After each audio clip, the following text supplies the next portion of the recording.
October 7, pinagdiriwang po natin ngayon ang kapistahan ng Birheng Maria bilang ina ng Santo Rosario o Birhen ng Santo Rosario. Noong 1571, mayroong battle, labanan. Ito po ay sa Lepanto. Ito po ay bahagi ng Mediterranean Sea. Doon naganap ang laban. Laban ito mula sa mga Turkish na nagnanais sakupin ang Europa. Ngunit mayroong samahan na nabuo para lumaban dito. Ito ay binuo para labanan ang mga Muslim, mga Islam.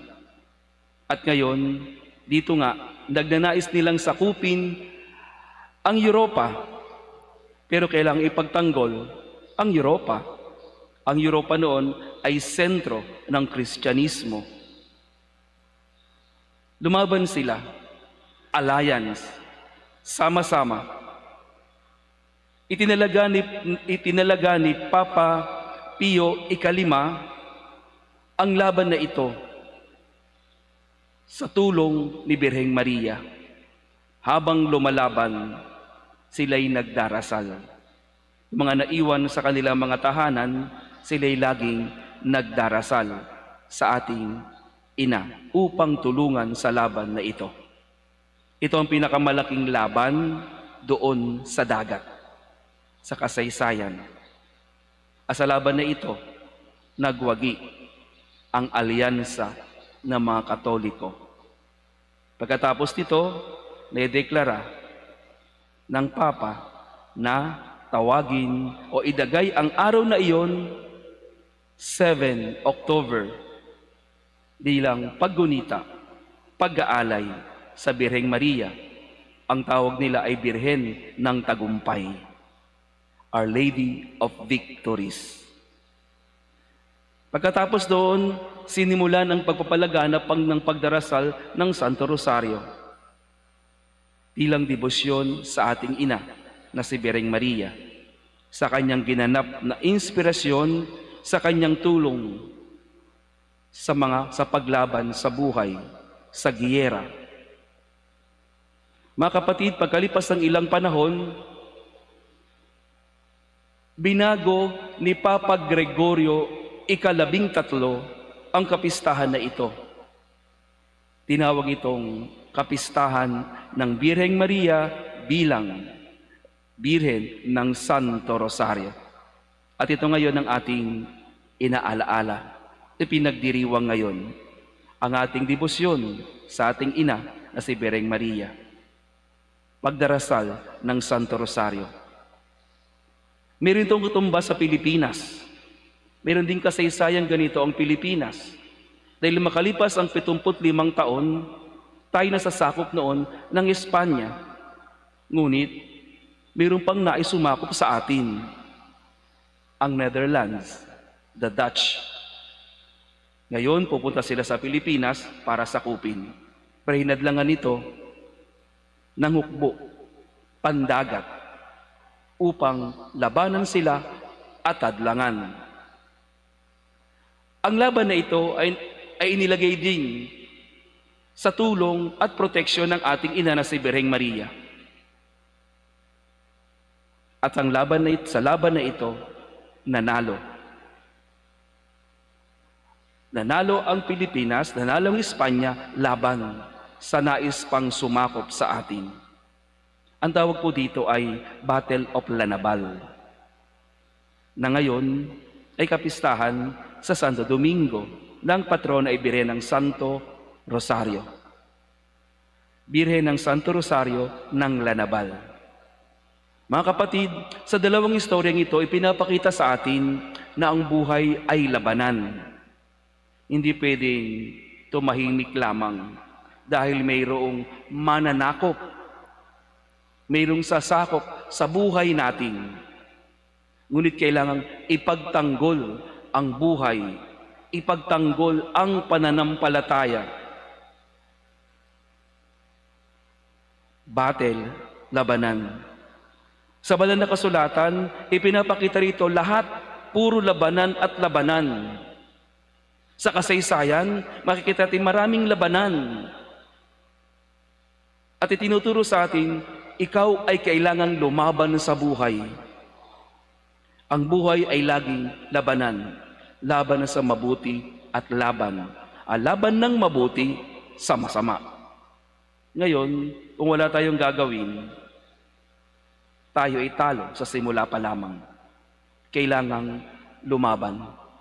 Sa paglaban, alam naman natin, kailangan natin ng mga dasal. Kailangan natin ng intersesyon.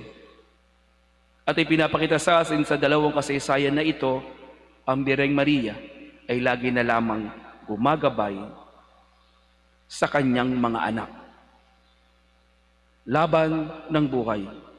Si Jesus ay lumaban din para sa iyo at para sa akin, na galing ng kanyang sarili para sa ating kaligtasan.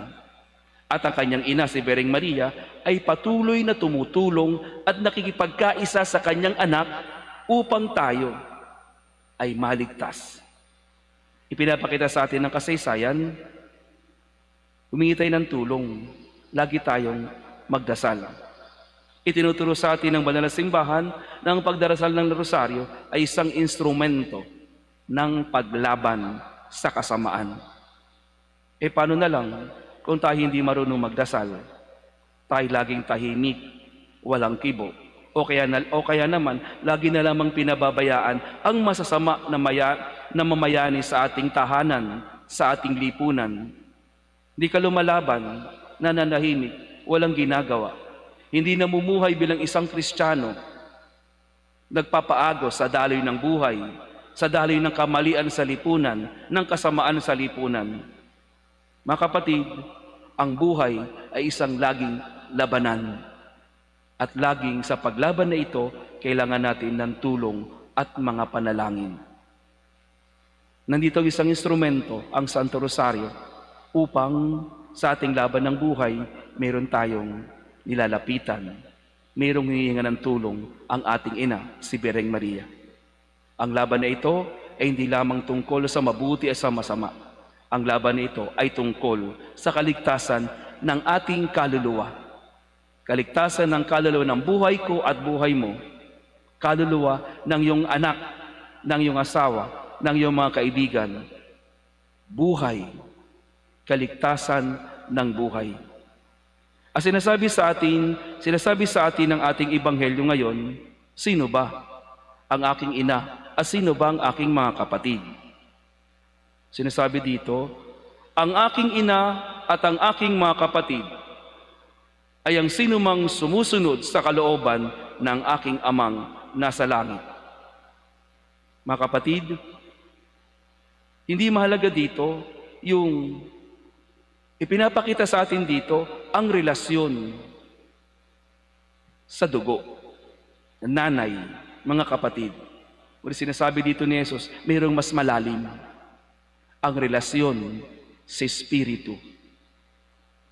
Ang relasyon sa ating Ama na nasa langit. Laban ng buhay, hindi lamang relasyong pandugo, kung hindi may mas malalim, relasyong espiritual. Relasyon sa Ama. Si Maria, hindi binabaliwala ni Jesus nang sinabi niya ito. Mas higit, binibigyan niya ng pahalaga si Maria at tinuturo niya, oo, nanay ko si Maria. Siya nagsilang sa akin. Dugo ko galing sa dugo ni Maria. Ngunit, may mas malalim dito. Ang mas malalim dito ay ugnayan ni Maria sa aking Ama na nasa langit. Ito ang pinapakita sa atin. Mahalaga na mayroon tayong malalim na ugnayan sa ating Ama na nasa langit. At sa laban ng buhay, mahalaga ang relasyon na ito, ang ugnayan na ito sa iyong Ama na nasa langit, na Ama din naman ni Jesus. Kung magkagayon, kung tayong lahat ay kumikilala sa Ama na ito at sumusunod sa kanyang kalooban, tayong lahat ay tunay na kapatid ni Jesus. At ang ating ina na si Birheng Maria ay ating ina. Amen.